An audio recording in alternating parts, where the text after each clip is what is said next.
Okay, so ito na yung kanyang ano guys, flywheel. So yung timing nito, ganun din. Meron kang itatapat mismo sa kanyang tapat ng kanyang tatawag na crankshaft sensor.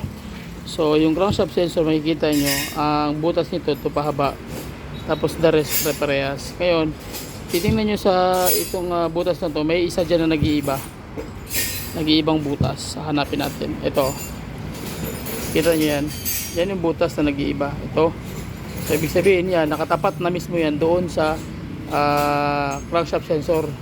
So yung butas nag-iiba, so marking yan guys. Kailangan alam nyo rin yan, kasi pag matapat mo dito yan, hindi yan naandar. So kailangan mo itapat dito. Yan o, siya lang nag-iiba. Kita nyo, iba yung marking.